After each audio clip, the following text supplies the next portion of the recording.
와나무 잎이 마르고 열매가 없어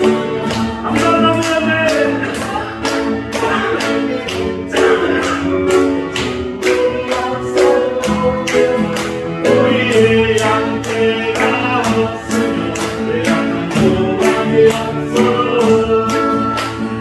난 여호와로 즐거워하니 난 여호와로 즐거워하니 누워야 난 이를 위해 기뻐하고 나무 잎이 마르고 또 열매가 상당하네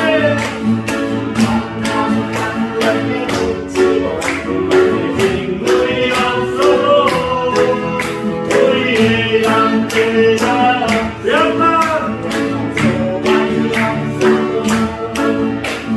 난 여호와로 즐거워하니 난 여호와로 즐거워하니 구원의 하나님을 위해 기뻐하고 중국이었죠. 얼마 안 남았네요.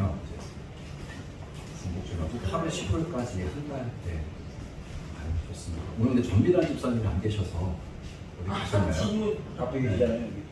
데이터. 네. 소금만 많아. 오늘 그냥 알아서 대답해 주시면 감사하겠습니다. 네, 저희가 이제 벌써 7번째 시간이고요. 7번째 시간이고 이제 천천히 나갔다라는 걸 이제 기억을 해 주실지 모르겠습니다. 원래 7번째 되면 구약이 끝났어야 되는데 아직도 멀었습니다. 겨우 뭐 사무엘하 조금 끝났고 오늘 솔로몬에 대한 이야기를 잠깐 나누고 그다음에 솔로몬과 함께 읽으셔야 돼요. 솔로몬의 이야기를 성경에서 읽어가실 때 잠언도 읽으시고 전도서도 읽으시고 아가서도 읽으시면 되겠습니다. 근데 잠언과 아가서는 솔로몬의 정신이 올바를 때라고 보시면 되겠습니다. 죄송합니다. 정신이 조금 제대로 베꼈을 때 그의 마음이 하나님 앞에 바로 섰을 때 쓴 책이다 라고 생각하시면 편하실 것 같습니다. 그게 잠언하고 아가라고 보시면 되겠습니다. 아가서는 조금 중간쯤이라고 보시면 되겠고요. 전도서는요 솔로몬이 마지막 때쯤 쓴 책입니다. 그래서 그 이야기를 잘 읽었으면 좋겠고 가끔 제가 청소년 아이들을 만나면 결정을 내라라고 이야기를 합니다. 너희들이 20살쯤 되면 결정을 했으면 좋겠다. 어떤 걸 결정하냐면 평생 예수님을 믿고 따를 건지 아니면 예수님을 떠나서 네 꿈을 펼치고 마음대로 살든지 딱 20살에 결정을 내라 라고 이야기를 합니다. 그래서 주일학교 때 하늘 보면서 헛되고 이런 말 하면은 눈두기로 때리셔야 됩니다. 주일학교 때. 그런데 고등학생쯤 되고 대학을 앞두고 있는 아이가 헛됨을 모른다고 하면 그것도 물리는 맞아야 합니다. 그래서 고등학교 졸업하고 대학교 1학년 들어가는 친구들에게 부탁을 합니다. 그러니까 중고등부 아이들에게 너희들이 헛됨이 뭔지를 알았으면 참 좋겠다. 그 솔로몬이 이야기하고 있는 그 헛됨을 너희들이 기억하고 그리고 솔로몬이 마지막에 인생 마지막에 간절하게 외쳤던 청년의 때 여호와를 기억하라고 하는 그 의미를 간직하고 열심히 살아주었으면 좋겠어 라고 이야기를 던집니다. 그래서 여기 계신 모든 분들이 이미 그 나이대가 지났습니다. 그래서 헛됨의 뭔지를 아실 거라고 저는 믿고 싶습니다. 저도 그 헛됨이 뭔지를 좀 알아야 할 것 같습니다. 그래서 그 헛됨이 무엇인지를 그리고 그렇게 간절하게 외쳤던 솔로몬의 그 마음도 그리고 그를 통해서 말씀하시고 싶어 하셨던 그 하나님의 마음도 깊이 간직하고 살아내셨으면 좋겠습니다. 지난주는 다윗에 대한 이야기들을 나누어 드렸습니다. 다윗이 참 멋있는 삶을 살았습니다. 하나님의 종이라고 일컬음을 받을 정도로 그리고 하나님의 마음에 합한 자라고 이야기를 들을 정도로 참 하나님의 마음을 시원하게 들었던 사람이었습니다. 그의 신앙적인 모습도 멋진 모습이었지만 또 그가 그의 잘못을 인정하고 그 잘못에 대해서 따라왔던 모든 삶의 순간순간들을 회피하지 아니하고 하나님 앞에 서서 책임지는 인생을 살았다고 하는 게 정말 계획적으로 참 멋있게 보였습니다. 그래서 책임 있게 살아간다? 이게 생각보다 어려운 것 같습니다. 네, 책임감 있게 뭔가를 맡아서 일을 처리하고 어떤 실수를 했을 때도 어떤 잘못을 했을 때도 그것에 대해서 온전히 책임진다? 이게 생각보다 힘들다라고 하는 것들을 느끼고 있습니다. 저희 목사님께서 단에서 항상 말씀하시는 것이 있습니다.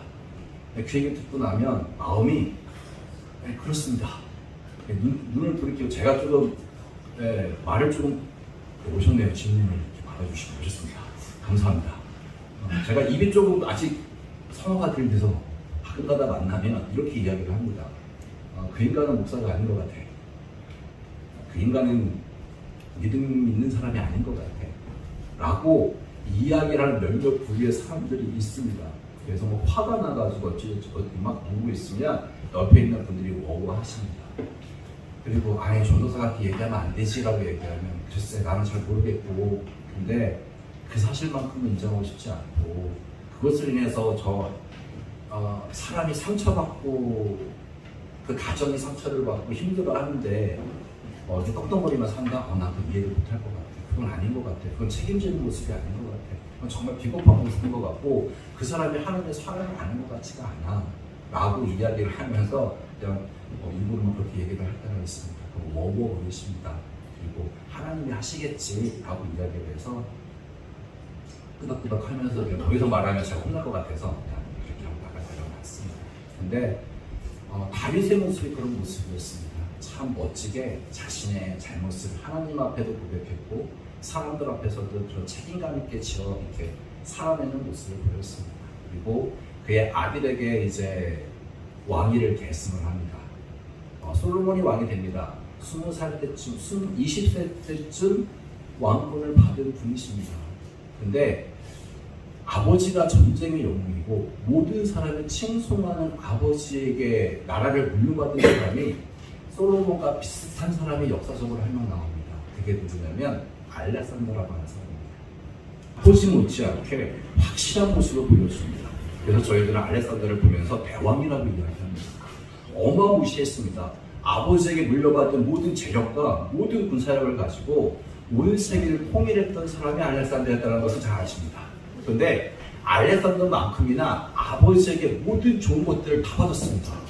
그게 솔로몬이었습니다. 근데 알렉산더와 솔로몬의 차이점이라고 한다면 알렉산더는 대왕이라고 이야기합니다. 솔로몬은요, 기억하시는 게 뭐가 있나요? 솔로몬 하면 저 뒤에 계시는 분 여쭤보겠습니다. 집사님 혹시 솔로몬 하면 기억나시는 분 혹시 있으실까요? 네, 지혜왕입니다. 지혜왕이 좋을까요? 대왕이 좋을까요? 집사님 둘 중에 한 사람 선택한다고 그러면 지혜왕을 선택하시겠습니까? 온 세계를 휘어잡던 대왕을 선택하시겠습니까? 대왕이 낫잖아요. 이왕이면 갑질하는 인생을 살 수 있습니다. 얼마나 행복한가요? 그게 비교되는 모습이었습니다. 근데 솔로몬과 알렉산더의 차이점은 거기서 끝이지 않고 알렉산더는 온 세계를 호령하면서 자기의 뜻에 맞고 자기의 꿈꾼 대로 나라를 건설해 갑니다. 그게 헬라 제국이었습니다. 남자답습니다.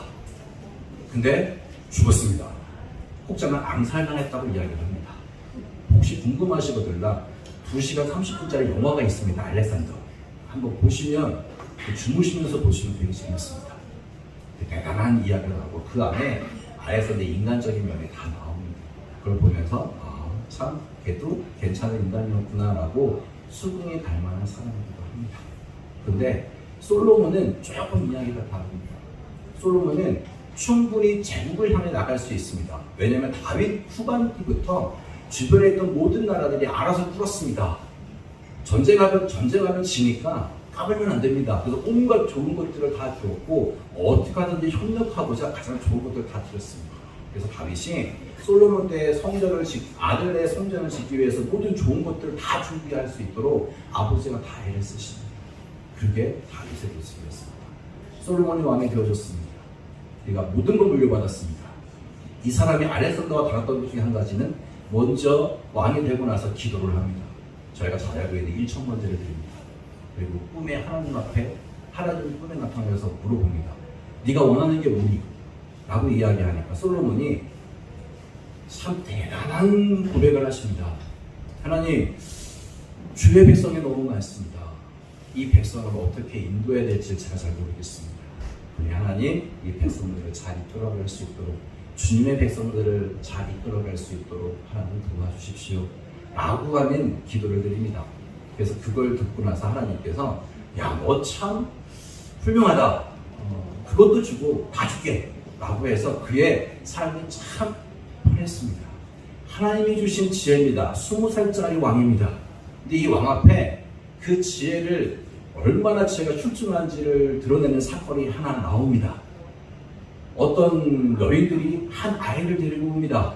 서로 외칩니다. 내 아이다 라고 이야기를 던집니다. 지금은 간단합니다. 왜 간단할까요? 지금은요. 유전자 검색하면 다 나옵니다. 대박입니다. 근데 그 당시는요. 방법이 없습니다. 근데 그걸 어떻게 해결을 하시겠습니까? 근데 솔로몬이요. 20살짜리 왕이요. 깨뚫어 본 게 있던 것 같습니다. 정말 엄마의 마음을 깨뚫어 본 것 같습니다. 여기 계신 어머님도 가끔씩 겁니다. 내 자식이 죽을 때 그러면 진짜 내 죽음이 눈앞에 있습니다. 내 자식이 죽을 위기에 살렸으면 온갖 수단과 방법을 동원해서 살리시겠죠. 그 상황이 포기해야 된다고 해도 포기하시겠죠. 내 자식이 산다면 포기하시겠죠. 네, 그렇습니다. 정말 잘 모르겠습니다. 근데 그 마음을 솔로몬은 정확하게 알았던 것 같습니다. 20살짜리 가장 긴박한 순간이죠. 그때 어떻게 이렇게 얘기합니다. 옆에 호위무사들이 있었을 겁니다. 호위무사들은요 절대 쇼하는 거 없습니다. 아시겠지만 이재명 대통령을 경호하는 경호원들이 누군가가 달려들면 어떻게 할까요? 하지 마세요. 이렇게 할까요? 몸뚱이라도 필까요? 지체하지 않습니다. 지체하지 않고 달려듭니다. 근데 솔로몬 옆에 있던 왕을 호위하는 호위무사라고 하면 말 한마디면 칼 뽑을 수 있는 사람입니다. 그런 사람들에게 이야기를 던집니다. 앞에 두 여인이 있습니다. 아이가 있습니다. 분명히 울고 있었던 것 같습니다. 근데 그 아이를 향하여 솔로몬이 외칩니다. 야, 썰어 라고 이야기합니다. 썰어라고, 죄송합니다. 성경에는 없는 표현입니다. 칼로 썰어버리라고 이야기합니다. 옆에 놓고 입어서 어떻게 했을까요? 망설였을까요? 상상해도 망설이는 거 전혀 없습니다. 망설일 수가, 왜 왕의 원명이니까요. 달려듭니다. 긴박한 상황입니다. 그 긴박한 상황에서 어떻게 할까요? 참 부모가 포기합니다. 이 아이를 포기하겠습니다. 그리고 나서 솔로몬은 결정을 합니다. 포기하겠다는 네가 진짜니까 이한테 아이를 줘.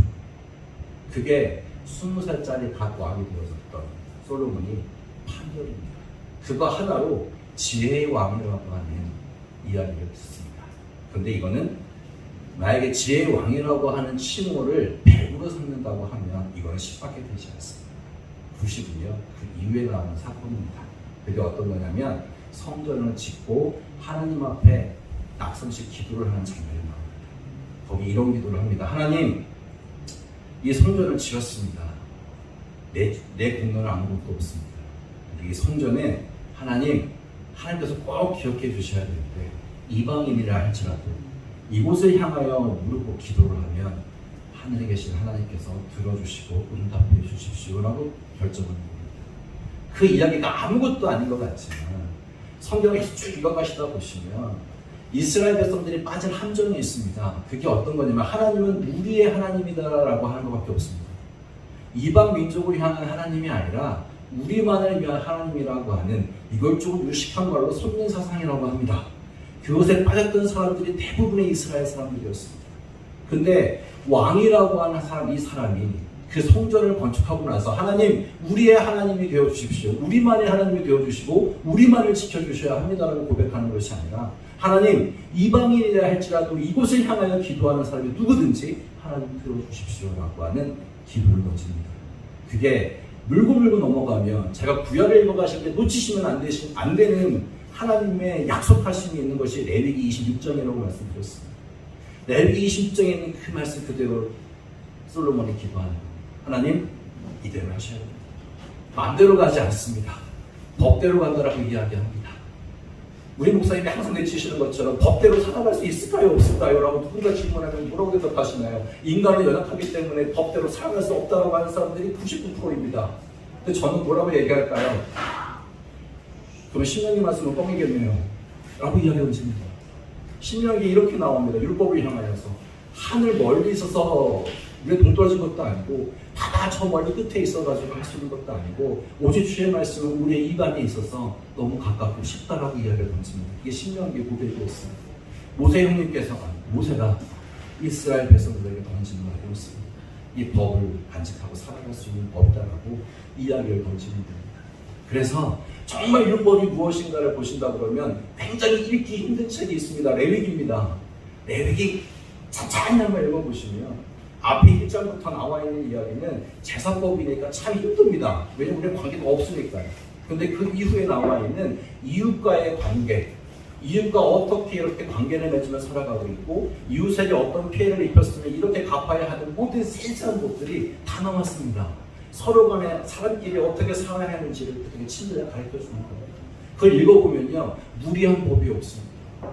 정말 인간적인 법입니다.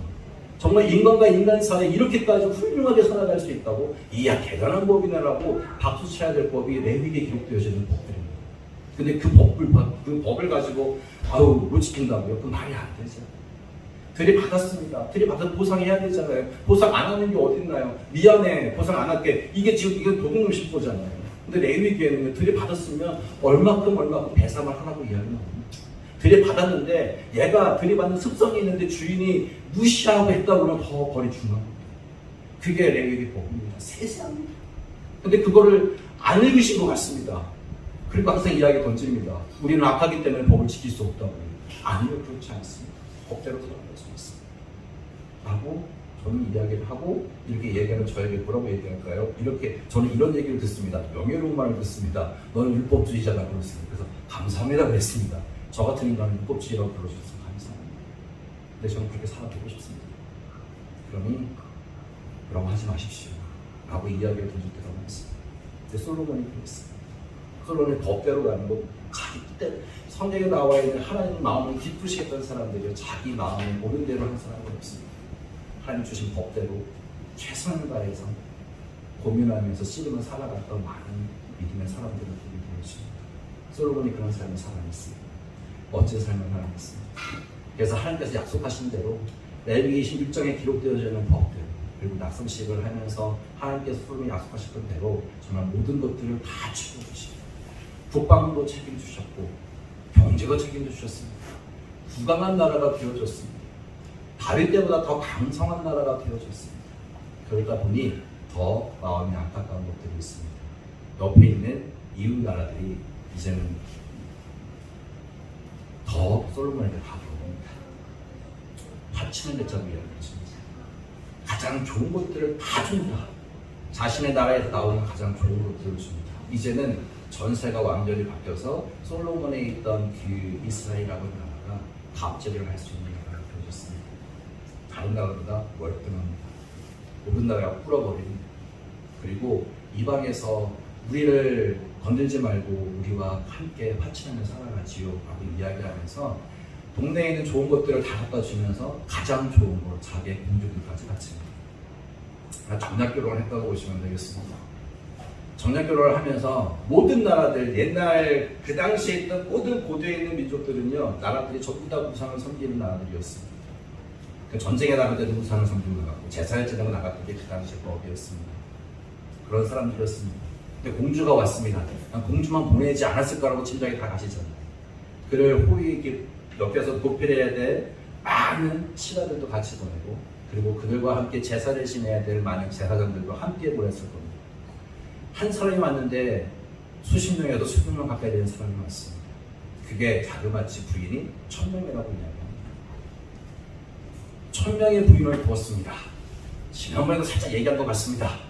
1000명의 부인을 만나려면 아침, 점심, 저녁으로 한 명씩 만나야 됩니다. 그래야 1년에 다 거의 만날 수 있습니다. 그러다 누구 하나 좀 이렇게 예쁘게 하면 그것도 큰일 나잖아요. 아시잖아요.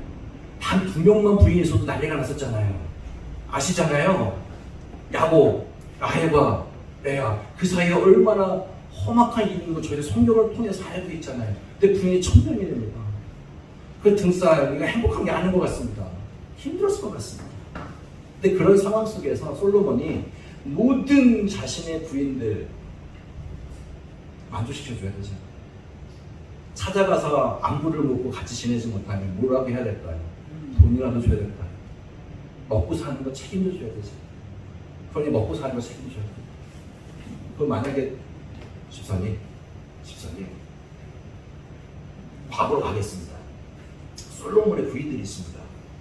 그런데 아침 저녁 저녁 대충 먹으라고 신경을 안 쓰고 대충 굶더니 만들지 맘대로 해라고 하시는 게 좋겠습니까? 아니면 최소한 고급스러운 레스토랑에 나오는 음식 같은 거를 몇 끼 먹었으면 좋겠습니까? 후자죠. 그런데 옆에 계신 분은 2천만 원짜리 샴페인을 드리고 1,000만 원짜리 샴페인을 드렸습니다. 그러면 인정하시겠습니까? 싸움먹지 하시겠습니까? 감사합니다. 네. 이건 방법이 없습니다. 똑같이 해줘야 됩니다. 근데 여기 계신 분들 저 와인 드셔본 보셨나요? 와인. 포도주 먹을게. 그 와인이 비싼 건 되게 비싸다면서요. 저 한번 와인 선물로 주시면 제가 잘 보관해두겠습니다. 얼마인지는 모르겠습니다. 한 번도 먹어본 적이 없어서. 근데 보통 뭐 이게 효과가 대단하다고 이야기를 합니다. 그러면 1,000명이 먹습니다. 아침, 점심, 저녁으로요. 공주에게 자기 부인에게 부인만 먹으라고 줄 수 있겠지요. 하루 3번 들어갑니다. 그러면은 1,000명이니까 몇 되죠? 항상 이렇게 여쭤보면 수학적으로 계산 안 하시더라고요. 몇 수천 명이 됩니다. 3,000명이 될 겁니다. 그게 100만 원씩 따지게 되었으면 얼마가 될까요? 계산하기 귀찮습니다. 그게 하루입니다. 샴페인 한 대 비용이 그만큼입니다. 근데 먹는 거는 잘 먹여야 되잖아요. 그럼 그 돈이 얼마나 많을까요? 그게 하루 특식이 아닙니다. 매일 먹어야 되는 양식입니다. 그게 공주가 먹어야 돼. 자기의 부인이 먹어야 되는 양식이고 옆에 있는 다른 제사장과 그를 보유하는 사람도 먹여야 되잖아요. 지금 떨어지더라도 먹여야 될 거 아닙니까? 그러면 1,000명이라고 하는 자기 부인을 먹여 살리기 위해서 얼마나 많은 돈이 들어가야 되는지를 짐작해 가실 겁니다. 근데 그게 감당할 수 있는 만큼의 재력이 있었던 것이 솔로몬 당시의 나라의 위상이었습니다. 대단한 거였습니다. 군인들이 가지고 있는 방패가 금방패였습니다. 저는 그 당시 돌아갔으면 아마 갖고 도망갔을 것 같습니다. 금방패가 장난한, 지금 금 한 돈이 얼마죠? 금 한 돈 꽤 되잖아요. 방패를 만들어서 얘기한 방패 한 100분으로 만들었다 그러면 그거 어마어마한 방패잖아요. 근데 군인이 전쟁에 나가서 쓸 방패가 금으로 만들었답니다. 그 정도로 막강한 나라였습니다. 그러니 1,000명의 부인을 먹여 살려도 아무 지장이 없는 것 같습니다. 시간이 갈수록 이게 장난이 아닙니다. 이제 국고가 조금씩 비기 시작합니다. 국고가 비면 어떻게 해야 될까요? 저희 나라도 국고에 이게 많이 써야 되는데 돈이 없으면 어떡하나요? 은행에서 막 집어낼 수 없잖아요. 결국 뭐 하는지 아시잖아요. 세금 올리잖아요. 여기저기 세 붙이는 거 저희도 다 알잖아요. 그 당시도 마찬가지예요. 그러니 그 많은 자신의 식솔들을 거느리기 위해서 어떻게 해야 될까요? 세금을 줄 수밖에 없어요. 그럼 백성들의 삶은 어땠을까요? 힘들었어요. 솔로몬과 라이벌했던 사람이 한 명 있습니다. 그게 후에 나오는 여로보암이었습니다. 너무 월등한 사람이었습니다. 근데 한 나라에 같이 있을 수 없어서 여로보암이 애굽 땅으로 망명을 합니다. 왜냐면 너무 잘난 사람이에요. 솔로몬을 위협할 정도로 대단한 사람이었습니다. 그래서 애굽에 도망가 있습니다. 그 사람이 나중에 내려오면서 하는 말이 있습니다. 후광도 외칩니다. 솔로몬 아니요. 우리 백성들이 힘듭니다. 우리 백성들이 살아가고 있는데 세금 좀 낮춰주시고 하시면 제가 당신의 아버지를 섬겼던 것처럼 어디서 당신을 섬기겠습니다. 라고 할 정도까지 백성들의 삶이 힘들어졌습니다. 그러면 옆에 있던 많은 신하들은 가만히 보고만 있었을까요? 잘못됐다고 얘기하는 사람들도 있었을까요? 잘못됐다고 얘기하는 사람도 있었을 겁니다. 근데 솔로몬은 다윗처럼 들을 귀는 없었던 사람이었던 것 같습니다. 그래서 내각을 바꿉니다. 다윗은 지난번에 살짝 언급했던 것처럼 자신을 싫어하는 시므이라는 사람도 이렇게 포함하고 살아갔던 사람입니다. 그런데 솔로몬은 그런 능력을 안 했던 것 같습니다. 그래서 내각을 개편하는데 유다 지파로만 내각을 결정합니다. 자기 사람만 세운 겁니다. 이제 보시면 어떻게 나라가 망해가고 있습니다. 그런 사람입니다. 흥청망청 쓰고 있고 모든 걸 누리며 살아갑니다. 심지어 하나님께서 나타나셔서 솔로몬에게 지적하십니다. 솔로몬, 너 지금 걸어가는 길이 잘못됐다 지금. 돌이켜라라고 자그마치 2번이나 이야기를 던지십니다. 솔로몬이 역시 듣지 않습니다. 그래서 나라가 점점 망하는 길로 가게 되었습니다. 하나님께서 국방을 책임져 주실 수가 없습니다. 먹는 경제도요, 하나님이 책임져 주실 수 없습니다. 그런 험난한 시간을 보내고 있습니다. 백성들의 삶은 무너져 내려갔습니다. 힘들게 갔습니다. 신음하고 있습니다. 그런 과정 속에서 솔로몬이 조금 시간이 지나면서 깨닫습니다. 잘못됐다는 걸 본인이 깨닫습니다. 그리고 본인이 외치는 말이 하나 있습니다. 그게 어떤 거냐면 아까 이야기했던 것처럼 전도수영이라고 합니다. 그가 모든 것들을 누려봤습니다. 부인을 1000명이나 거느리며 살아갔던 사람이고 부족한 것이 모든 것들을 쓰면서 떵떵거리며 살아갔던 사람이었습니다. 그 모든 걸 누렸던 사람이 전도서에 이야기를 던지는 것이 이겁니다. 헛되고 헛되니 헛되고 그 얘기 들으면 저는 짜증이 납니다. 많은 걸 가져본 사람이 헛되다고 하는 건 오케이. 근데 나는 저만큼도 가져본 적이 없는데 저 말하면 저게 어떤 의미인지를 잘 모르겠습니다. 근데 솔로몬이라는 사람이 모든 것들을 가져갔던 사람이 던지는 말은 헛되다라고 얘기합니다. 근데 그 헛되다라고 하는 이야기를 누구한테 하는 이야기일까요? 가깝게는 그 아들한테 하는 이야기였습니다. 솔로몬의 아들은 르호보암이라는 사람이 있습니다. 르호보암에 던지는 이야기였습니다. 헛되다. 그러니 제발 네 젊었을 때 하나님을 좀 기억해야 된다라고 이야기를 던지는 이야기였습니다. 근데 솔로몬도 오랜 시간 하나님의 말씀과 주변에 있는 신하들, 하나님을 경외하는 신하들의 말을 잘 들을 귀가 없었던 것처럼 솔로몬의 자녀였던 르호보암 역시 솔로몬의 간절한 외침을 듣지를 못하는 삶을 살아갑니다. 그래서 참 아이러니하게 그 나라가 끝장납니다. 다윗 때 그렇게 강성했다. 그리고 하나님께서 아브라함 때부터 쭉 계획하고 오셨던 제사장입니다. 그리고 모세를 통해서 완성되었던 그 나라, 사무엘을 통해서 보여줬고 사울이 조금 행하겠지만 다윗을 통하여 멋지게 들어가는 그런 모습을 보면서 참 감사했음에도 불구하고 솔로몬 때 나라가 완전히 망가지는 모습을 보게 되었습니다. 참 안타깝습니다. 지혜의 왕이라고 했던 사람이 더 하나님의 말씀에 순종하며 살아갔을 것 같은데도 불구하고 되지 않았습니다. 그러면 다윗이 잘못 가르친 거 아니냐고 우리는 요즘은 그런 게 많잖아요. 사람들이 힘들어하면 그 사람들의 과거를 뒤쳐내서 이럴 수밖에 없겠겠네. 이렇게 힘든 삶을 살았으니 이해해야겠냐라고 저희들은 종종 이야기를 하고 그것이 마치 굉장히 선한 것이냐 이야기를 던집니다. 근데 죄송합니다. 그건 아닙니다. 라고 이야기를 하고 싶습니다.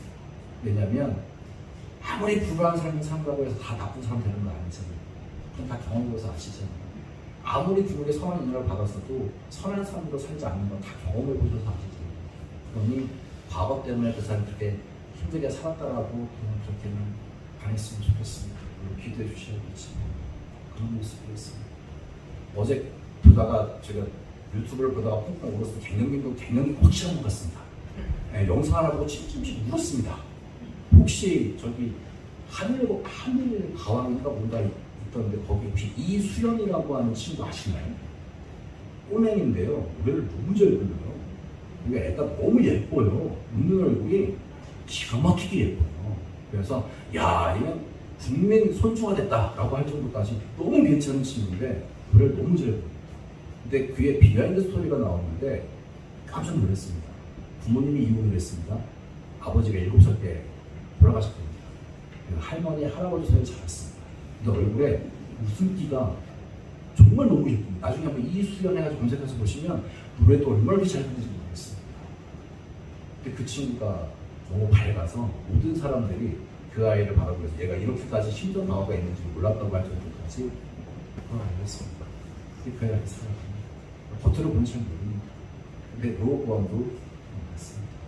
르호보암 전혀 다른 일이 있습니다. 많은 걸 누리며 살았음에도 불구하고 하나님을 기억하라고 했던 아버지의 외침을 듣지 못합니다. 되게 안타까운 일이었습니다. 근데 다윗은 솔로몬을 어떻게 가르쳤을까요? 정말 믿음을 잘 가르쳤습니다. 자식에게 왕권을 물려주면서 이렇게 이야기합니다. 첫 번째 유언입니다. 너는 대장부 같이 하나님 앞에 바로 서라. 하나님을 믿는 성결. 그게 첫 번째 유언이었습니다. 두 번째 유언은 실질적인 유언입니다. 다윗에게 가장 아픔을 줬던 사람이 두 사람이 있었습니다. 그게 요압이라고 하는 군대장관이었고 시므이라는 사람이었습니다. 그래서 솔로몬에게 이야기하는 거예요. 솔로몬, 나는 이 두 사람을 감당할 수 있었습니다. 너는 때가 되거들라 적당한 때에 이 두 사람을 보내보라라는 얘기예요. 근데 솔로몬이 그 정도 영향을 갖고 있던 사람이었습니다. 왕이 돼서 쫓아낸 게 기가 막히게 시므이와 요압 장군을 깔끔하게 정비해서 물러나게 하고 죽여버립니다. 그게 왕으로서 할 수 있는 최고의 모습이었습니다. 그러니까 어리석은 사람은 아니었습니다. 솔로몬은 정말 지혜의 사람이었고 인간적인 눈으로 봤을 때 아까 이야기했던 알렉산더만큼이나 굉장히 모든 면에 월등한 사람이었습니다. 근데 알렉산더만큼 제국도 못 만들었습니다. 그러니까 좀 인생이 슬픕니다. 알렉산더만큼 이름이 좀 남겨야 되는데 솔로몬 하면 세상 사람들이 별로 그렇게 인정하지 않잖아요. 알렉산더는 대단하다고 이야기하지만 솔로몬은 그렇게 빛이 못 본 사람이었어요. 왜냐하면 그의 만로가 정말 안타깝습니다. 하나님 앞에 온전히 서있지 못하는 모습을 보여줍니다. 그의 삶이 그런 모습이었습니다. 성경은 그래서 참 대단한 책임을 했습니다. 별로 이렇게 존경할 만한 사람이 아닌데도 불구하고 존경한 사람이라 할지라도 그의 치부를 다 숨기지 않고 드러내며 하나님의 일하심을 보여주고 있는 책입니다. 그래서 솔로몬의 이야기를 보시면 한 번 좀 정리하셨으면 좋겠습니다. 그의 마음이 떠났습니다. 그의 마음이 하나님을 떠났습니다. 그리고 그에게 주어졌던 모든 것들이 너무나 크게 아픈 건 않고 그 이후에 나라가 두 조각 나는데 씨앗을 뿌려버린 사람으로 기록이 되어 있습니다. 그래서 한 번쯤은 좀 고백을 했으면 좋겠습니다. 하나님 앞에 이렇게 믿음으로 고백하시면 참 좋겠고 솔로몬 이후에 남아있던 사람들에 대한 이야기는 다음 주에 이야기할 텐데요. 이게 솔로몬의 이야기를 들으시면서 아까 잠언, 전도, 잠언, 전도서로 이렇게 기억하시면 좋을 것 같습니다. 그리고 그의 후반기에 썼던 전도서를 꼼꼼하게 보시면서 한번 하나님 앞에 섰으면 참 좋겠습니다. 그리고 그 결과가 얼마나 처참했는지 그리고 그것을 바라보면서 얼마나 뼈저리게 후회하며 하나님을 섬겨야 한다라고 눈물 흘리며 고백하는 솔로몬의 그 마음도 간직하셨으면 참 좋겠습니다. 아울러 같이 읽어가실 부분이 있는데 시편입니다. 시편을 읽어보시면 둘 중에 한 가지입니다. 행복한 시가 있습니다. 또 하나는 유괴 손병에 들어가 있는 게 마장할 정도로 잔인하게 호소하고 탄원하는 시가 나옵니다. 그게 성경에 기록되어 있고 하나님 앞에 반응을 보이는 믿음의 사람들이 어떻게 하나님 앞에 서 있는지를 극명하게 보여주는 것이 바로 시편이라고 보시면 되겠습니다. 그래서 하나님 앞에 어떻게 서가는지 공개해 보시고요. 그리고 같은 솔로몬의 이야기를 읽어가시면서 같이 또 욥기도 같이 읽어가시면 좋겠습니다. 욥기를 보시면 재밌는 이야기들이 상당히 많이 나옵니다. 거기에 이런 겁니다. 모든 게 인과관계입니다. 네가 이러니까, 네가 이렇게 했으니까 하나님께서 너에게 벌을 주신 거예요 라고 이야기합니다. 그게 욥의 세 친구에 대한 이야기였습니다. 이제는 많이 식당 같은 데 이런 거 안 다루시죠? 네 시작은 이거 그거 혹시 식당에 가셨다가 떼십시오 라고 권해드립니다. 그거는 하나님을 비꼬는 말이었습니다. 그거는 하나님께서 내가 너의 삶을 책임지겠다고 하는 것이 아니라 욥의 상황을 바라보면서 비꼬낸 친구의 말이었습니다. 야, 하나님께서는 미약하지만 창대하게 하실 겁니다. 그걸 비꼬는 말이었습니다. 그 비꼬는 말이 잊어주시면 안 됩니다. 하나님께서 들어보시면서 얼마나 마음 아파하시면서 나가시는 걸 부탁드리면 좋겠습니다. 그리고 6개에는 많은 고통들이 나옵니다. 이해할 수 없는 고통이었습니다. 이걸 왜 당해야 됩니까? 라고 얘기하지 않습니다. 근데 하나님께서 인간의 고통에 대해서 확실하게 이야기해 주셨으면 너무 좋았을 것 같습니다. 근데 욥기를 마지막 장까지 읽고 책을 딱 덮는 순간에 느껴지는 게 있습니다. 이게 뭐지? 라는 겁니다. 욥이 그렇게 하나님 앞에 항의합니다. 하나님, 이거 도대체 이거는 아닌 것 같습니다. 하나님 이거 말씀해 주셔야 되겠습니다. 라고 하나님 앞에 항변합니다. 충분히 그럴만합니다. 그런데 하나님의 대답은 잔인합니다. 잔인하다 못해 너무하다는 생각이 듭니다. 근데 이렇게 얘기를 던지십니다. 너 혹시 사슴이 어떻게 애기 뵐 때 어떻게 그 순간을 네가 아니? 아까의 껍데기가 왜 이렇게 단단하지 거 아니? 창세기 1장에 나와 있는 창조에 대한 이야기를 갖다 보시면서 요백의 폭풍을 질문해 주십니다. 혹시 집사님 하나님께 질문받아 보신 적 있으신가요? 집사님이 질문하신 적은 많죠. 왜 이래요? 그렇죠? 근데 하나님의 질문에 답변을 한번 해보시겠습니까? 라고 물어본다면 욥과 같은 고백을 하실 수가 없습니다. 하나님 지금 가리겠습니다. 제가 하나님 앞에 너무 많이 말했습니다. 죄송합니다. 하나님이 계획하시면 제가 멋대로 생각했습니다. 고난까지도 하나님의 손에 있다는 것을 제가 잊고 살았어요. 그러니 하나님 제가 입술을 하겠습니다. 라고 이야기를 던지는 게 6기의 마지막 결말 부분입니다. 그래서 사실 저 그거 읽어가면서 조금 마음이 착착했습니다. 그리고 그것을 함께 나눴던 우리 청소년 아이들한테도 덮으면서 답을 내가 못해줄 것 같아. 근데 한번 이거 의지하다만 살아가 보자라고 이야기를 던졌던 기억이 있습니다. 아이들한테 그렇게 이야기를 던진 적이 있습니다. 모든 상황들을 다 우리의 인간적인 생각으로는 파악이 안 되는 것 같습니다. 근데 그것까지도 하나님을 맡겨야 된다는 게 얼마나 힘든 건지를 다 알고 있습니다. 근데 그것들을 내려놓고 하나님 앞에 하나님의 신실하심을 바라보겠습니다. 그러니까 하나님 앞에 하나님의 일하심을 바라보면서 찬양하며 살겠습니다. 제가 하나님 앞에 겸손함으로 나아가겠습니다. 나를 고백하는 것이 맞는 모습이 아닐까? 라고 조심스럽게 생각을 합니다. 그래서 오늘은 솔로몬에 대한 이야기 그리고 욥기에 대한 이야기들을 불능실하게 들었습니다. 그래서 이번 한 주간 살아가시면서 날씨도 덥고 많이 힘든 상황이 눈앞에 펼쳐져 있겠지만 때로는 그것이 해결되어지기를 바라고 있고 그것이 우리의 어떤 눈앞에서 빨리 헤어졌으면 좋겠다라고 하는 마음은 다 누구든지 갖고 있을 겁니다. 그런데 그런 모습들까지도 하나님 앞에 맡길 수 있는 모습이 되었으면 좋겠습니다. 나는 이렇게 해결해 줘야 된다고 분명히 알고 있지만 하나님께서는 그 방법이 아닌 다른 방법을 보여주시고자 준비하고 계실 수도 있으니 그런 것들을 잊지 않고 바라볼 수 있게 좀 도와달라고 했으면 좋겠고요. 그리고 솔로몬과 같은 어리석은 삶을 살지 않게 누릴 수 있는 걸 누리면서 살아가고 하나님을 잊어버리는 삶이 아니라 어디에 있던 어떤 모습이든 하나님을 의지하며 살아갈 수 있는 그런 하루하루를 보낼 수 있게 해달라고 기도를 같이 해주셨으면 참 좋겠습니다. 같이 기도했으면 좋겠습니다. 이런 기도했으면 좋겠습니다. 하나님, 하나님의 신실하심을 믿고 살아가게 도와주십시오. 인간적인 눈으로 이해할 수 없지만 때로는 내 생각에 맞지 않는 모습으로 일이 진행되어지지만 그럼에도 불구하고 내 삶을 인도하시는 분이 하나님이시라는 것들을 놓치지 않고 신뢰하며 살아갈 수 있도록 도와주십시오. 그래서 하나님이 어떠한 분인지 저의 눈으로 바라보며 찬양할 수 있는 삶을 살게 해달라고 이 시간 짧게 같이 기도하고 제가 마무리하도록 하겠습니다. 기도하겠습니다. 하나님 감사드립니다. 특별히 하나님께서 은혜를 보여주시고 아버지 하나님 어떠한 분인지 깊이 알아갈 수 있도록 도와주시기를 원합니다. 하나님 삶의 수많은 문제들 앞에 던져 있습니다. 하나님 잘 되면 또한 잘 되는 대로 저희들 삶을 살아내고 있습니다. 무엇보다도 하나님의 신실함을 놓치는 사람의 인생이 안 되게 도와주시옵소서.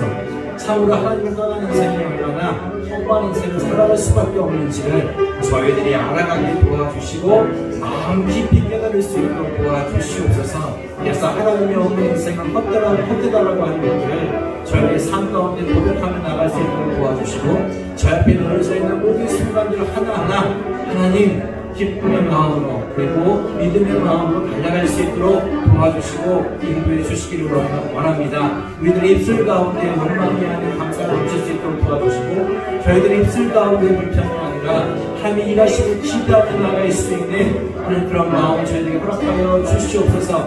매일매일의 삶 가운데 주를 잃어버리지 않고 하나님을 바라보며 나가게 도와주시고 우리 우리의 삶의 전부가 주님이 되기를 하는 갈망을 나갈 수 있는 우리 모두가 될 수 있도록 주님 도와주시고 인도하여 주시옵소서.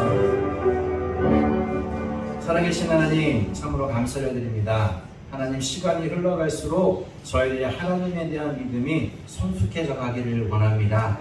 하나님, 우리의 생각대로 우리의 뜻대로 하나님을 움직이려 하는 것이 아니라 하나님의 계획하심을 주목하며 바라볼 수 있는 그런 믿음을 저희들에게 허락해 주시옵소서. 그래서 상황이 어떠하든 하나님, 그 상황 속에 역사하실 하나님의 손길을 바라보면서 하나님 앞에 믿음으로 고백하며 나갈 수 있는 저희들이 될 수 있도록 도와주시옵소서. 하나님이 없는 인생이 얼마나 헛된 인생인지를 저희들이 알아갈 수 있게 도와주시고, 그래서 하나님 한 분만으로 만족하며 하루하루를 살아낼 수 있는 저희들의 삶이 될 수 있도록 도와주시옵소서. 하나님, 이해되지 않는 상황 가운데서도 신실하게 나의 삶을 붙들고 이끌어 가시는 그 하나님의 넉넉하신 사랑과 은혜를 경험할 수 있도록, 그리고 찬양할 수 있도록 저희들의 삶을 붙들어 주시고 인도하여 주시옵소서. 예수 그리스도 이름으로 기도드립니다. 아멘. 주기도 마치겠습니다. 하늘에 계신 우리 아버지여, 이름이 거룩히 여김을 받으시오며 나라가 임하옵시며 뜻이 하늘에서 이룬 것 같이 땅에서도 이루어지이다. 오늘날 우리에게 일용할 양식을 주옵시고 우리가 우리에게 죄 지은 자를 사하여 준 것 같이 우리 죄를 사하여 주옵시고 우리를 시험에 들게 하지 마옵시고 다만 악에서 구하옵소서. 나라와 권세와 영광이 아버지께 영원히 있사옵나이다.